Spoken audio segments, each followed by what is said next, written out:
Paz de Deus, irmãos.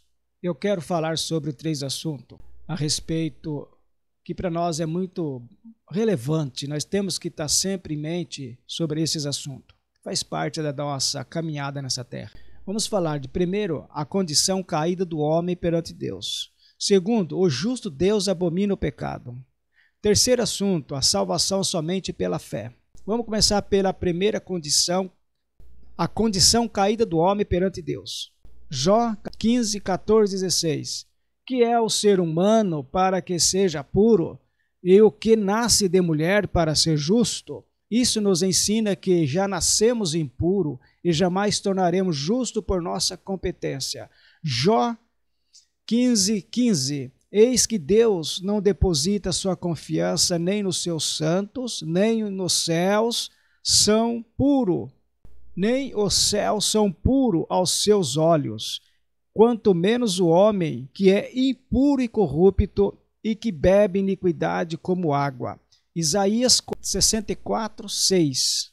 Ora, todos nós estamos na mesma condição do impuro.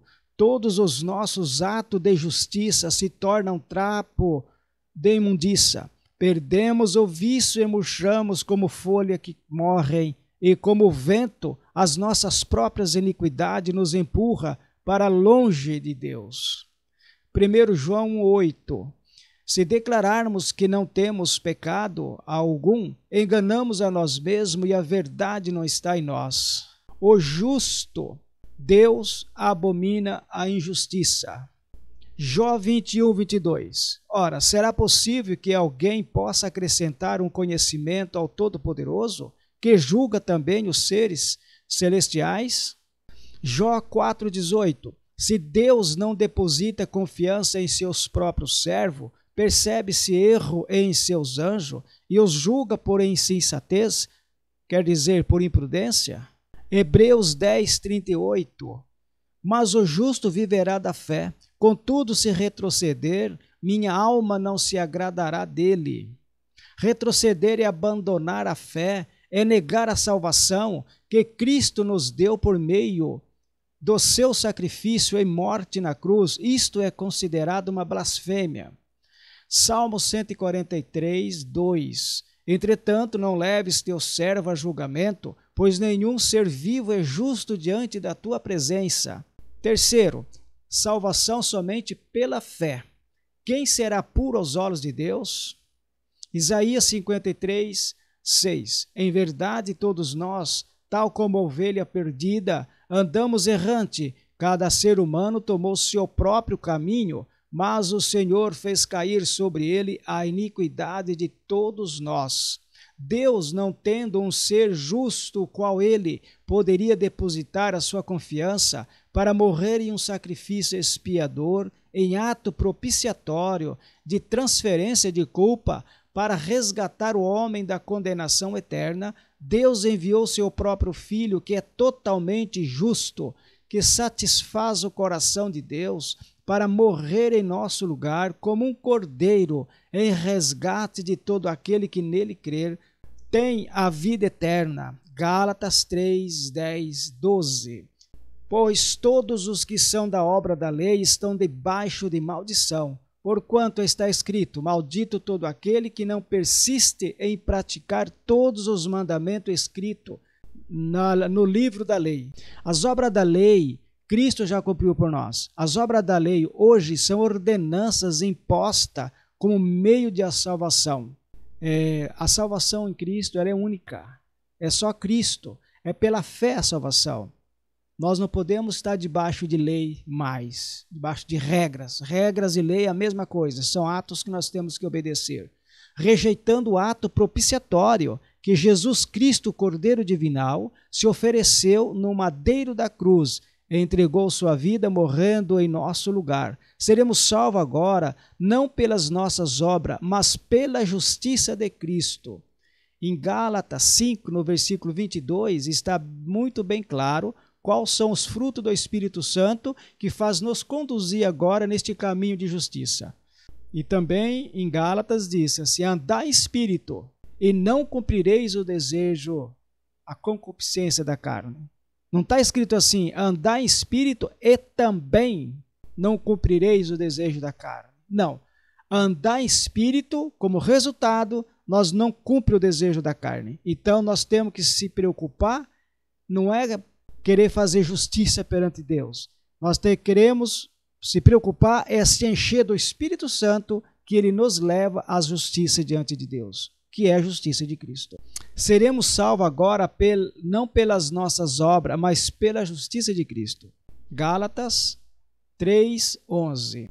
É, portanto, evidente que diante de Deus ninguém é capaz de ser justificado pela lei, pois o justo viverá da fé, esta fé em Cristo. A lei não é fundamentada na fé, ao contrário, quem praticar esses mandamentos, por eles viverá. Salmo 133:4. Se mantivesse diante de ti a imagem viva de todas as nossas iniquidades, quem se livraria da condenação eterna? Isto quer dizer o quê? Se nós não tivermos a justiça de Cristo, mas nós apresentar diante de Deus a imagem viva de todas as nossas iniquidades diante de Deus, quem se livraria da condenação eterna? Então nós vamos apresentar diante de Deus não com a nossa justiça, mas com a justiça de Cristo. Gálatas 2:16. Estamos plenamente conscientes, entretanto, que o ser humano não pode ser justificado pela prática da lei, mas somente por meio da fé em Jesus Cristo. Sendo assim, nós também viemos a crer em Cristo Jesus, a fim de sermos justificados pela fé em Cristo, e de forma alguma pela prática da lei. Porquanto é certo que por praticar a lei ninguém será capaz de ser justificado. Apocalipse 5:9. Eles cantavam um cântico novo. Tu és digno de tomar o livro e abrir seus selos, porque foste morto e com teu sangue compraste para Deus homens, toda tribo, língua, povos e nações. Nós lemos aqui que para que foste morto e com teu sangue compraste. Irmãos, o que é uma coisa que compra? A partir da hora que nós compramos um objeto, ele pertence a nós. Aquele objeto é nossa propriedade. E Cristo nos comprou com o seu sangue. Nós somos de Cristo, irmãos. Eu não tenho que lutar mais para adquirir a minha salvação. Irmãos, isso é evidente. Eu não tenho que lutar para mim ser salvo. As minhas obras, ter boas obras para me salvar. Não, eu vou ter sim boas obras. Eu preciso ter boas obras, porque é o resultado da salvação. O Espírito Santo que agora nós recebemos de Cristo, o qual ele nos guiará em toda a verdade, ele vai nos fazer transcender em nós a imagem de Cristo. Agora nós temos o caráter de Cristo. O que é o caráter de Cristo? Qualquer um sabe o que é um caráter de uma pessoa? Se é bom ou é mal, nós temos o caráter de Cristo. Este caráter é só o Espírito Santo que dá para nós, através das obras do Espírito.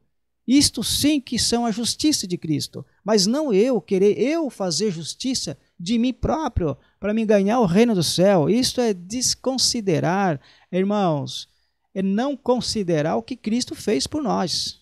Isaías 6:5-7. Então bradei eu, ai de mim, não tenho salvação, porquanto sou um homem de lábios impuros e vivo no meio de um povo de lábios impuros. E os meus olhos contemplaram o Rei, o Senhor dos Exércitos. Imediatamente um dos serafins voou aonde eu estava, trazendo uma brasa viva que havia tirado do altar com uma tenaz. Com ela tocou a minha boca e declarou-me: vê, isto tocou os teus lábios e tua culpa será removida. E o teu pecado está perdoado. É o que Cristo fez. Remover essa culpa é o ato propiciatório, irmãos, é o ato de expiação. Nós temos que conhecer o que é expiação, o que é propiciatório. Se nós não conhecer isso, mas nós não conhecemos Cristo, o que ele fez para nós. Nós temos que ter convicção do que Cristo veio fazer para nós, irmãos. Cristo, ele pagou os nossos pecados e foi removido de nós a nossa culpa. Ele tomou, tirou de nós e pagou na cruz e deu para nós a sua justiça. Esta brasa que tocou a boca de Isaías e purificou, perdoando seus pecados, tipifica Cristo, que também nos purificou com seu sangue, perdoando todos os nossos pecados, fazendo justo diante de Deus. Romanos 17. Visto que a justiça de Deus se revela no Evangelho. Está vendo, irmãos? A justiça de Cristo se revela no Evangelho. Então, para nós ter essa revelação, este conhecimento, temos que conhecer o Evangelho. Não é ficar de braço cruzado e aguardar que ele vai revelar para nós, irmãos, sem nós procurar conhecer. Nós temos que estudar as Escrituras Sagradas. Porque ele diz, examinai as Escrituras. Examinar e estudar é a mesma coisa. Estudar as Escrituras porque ela testifica de mim. Se eu falar que não pode estudar, eu estou sendo contra o próprio Cristo. Uma justiça que do princípio ao fim é pela fé, como está escrito, o justo viverá da fé. A ira de Deus contra o sem fé. Aquele que não tem fé, aquele que não reconhece, irmão, ele recebe a ira de Deus, de Cristo, de Deus, né? Em cima dele, aquele que não aceitou Cristo. E nós precisamos falar do Evangelho para as pessoas conhecer Cristo. Visto que a justiça de Deus se revela no Evangelho. Quem não conhece o Evangelho da salvação e a verdadeira palavra de Deus, não conhece a justiça de Deus. Quem quiser ler, pode ler em Efésios, capítulo 1, no versículo 13. Fala desse assunto. A fé em Cristo nos torna puros aos olhos de Deus. Uma pureza que Ele, Deus, só vê em seu Filho, Jesus. Agora, quando Deus olha em nós, Ele vê a justiça de Cristo, que é puríssima, que agrada ao seu coração. Porque Cristo foi a nossa expiação. Para nós entendermos melhor, o próximo vídeo será feito bem mais detalhado em cima da expiação, da propiciação. Porque quanto mais nós entendemos, irmãos, este trabalho de expiação, nós vamos reconhecer o que Cristo fez por nós. Deus abençoe a todos.